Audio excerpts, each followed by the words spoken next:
What makes Warhammer 40k Space Marine 2 so special? Space Marine 2 is a complete game, and while it does a lot of good things, which I'll get into, I think it's the things it doesn't do that's immediately resonating with people.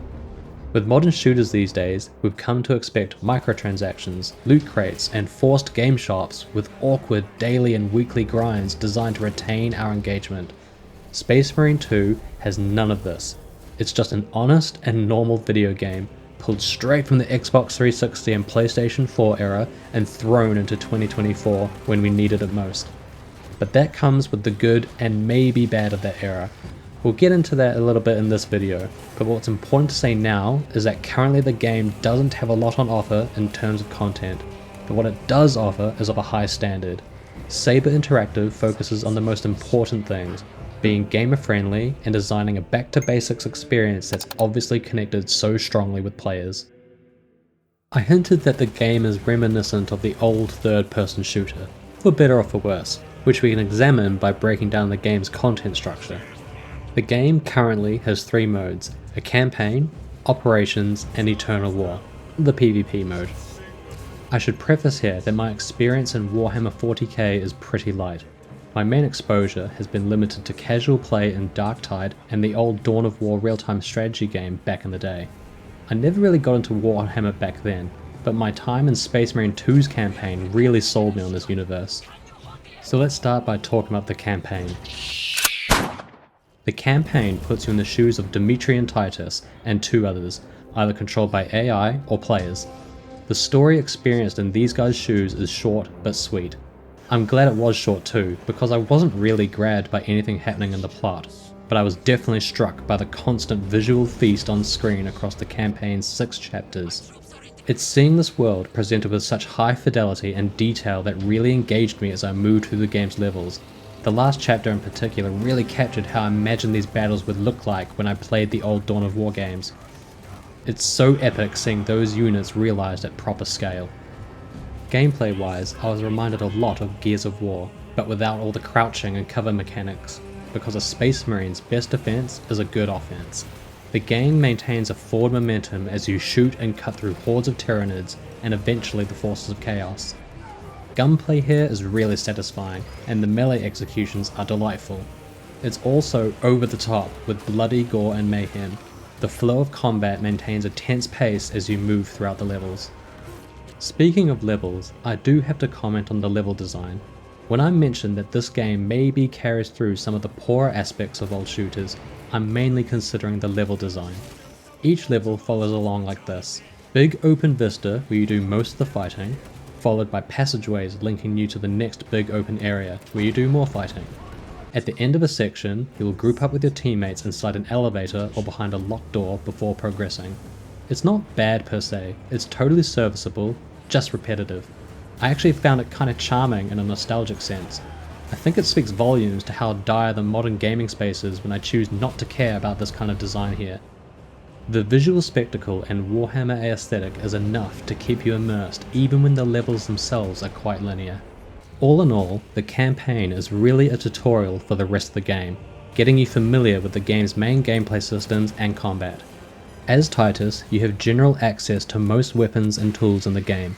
It helps the player get a feel for the specific class playstyle they'd want to focus on in the Operations and PvP modes. Operations offer more PvE co-op content. The initial 6 chapters we have available run alongside the main campaign. Rather than play as Titus and co, you take on the mantle of a specific Space Marine class. There are 6 classes that each fulfill a nuanced role in the battlefield. Think along the lines of tank, assault, support, sniper, heavy, etc. This is where the co-op PvE really stands out, because you're bringing your class's strengths to the battlefield, while your allies compensate your deficiencies with their class toolkit. The idea of a secondary campaign that runs in parallel to the primary one is also a cool concept. I love the idea of getting multiple angles on the same event in these kinds of games. Imagine playing Halo's campaign through the perspective of Sergeant Johnson or a group of Marines experiencing their objectives aside to what Master Chief is doing. I think this is the main substance the game has to offer, and I look forward to more operations being added in the future. Now let's talk about PvP. PvP is just fun, but it's also the area with the least amount of content. There are currently 3 maps and 3 game modes only. It's not a lot, but like I said, it's solid fun.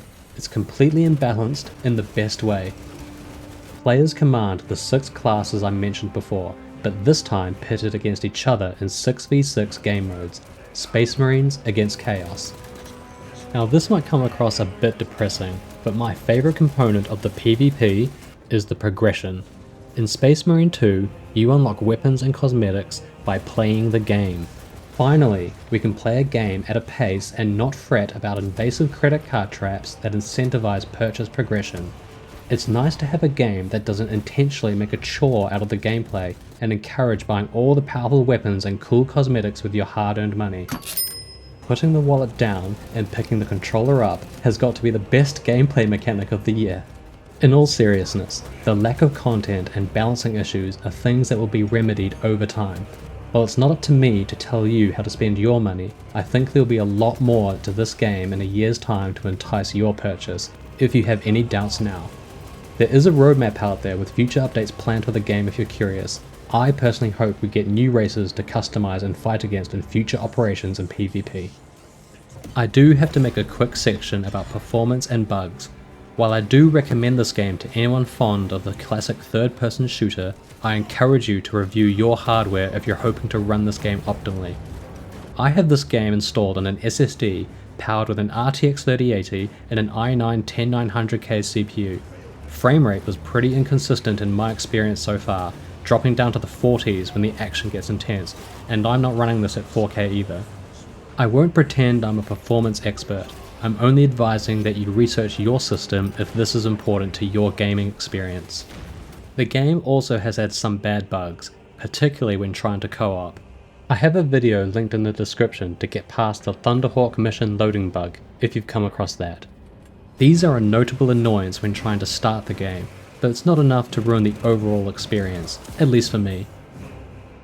Bugs should all get fixed in the future, hopefully, if they haven't already. If there's anything I've realised collating my thoughts and making this video on Space Marine 2, is that it doesn't really do anything new or innovative, but it didn't need to. If this game came out a couple of years after its predecessor, I don't know if it would have been received so positively, but it's because it was released now that it's been received so well. It's basic, it's simple, but most importantly, it's fun. That's all gamers want from their video games. Many AAA publishers have failed to deliver on that front, as they've focused more on monetization and slavish engagement rather than just providing a good time.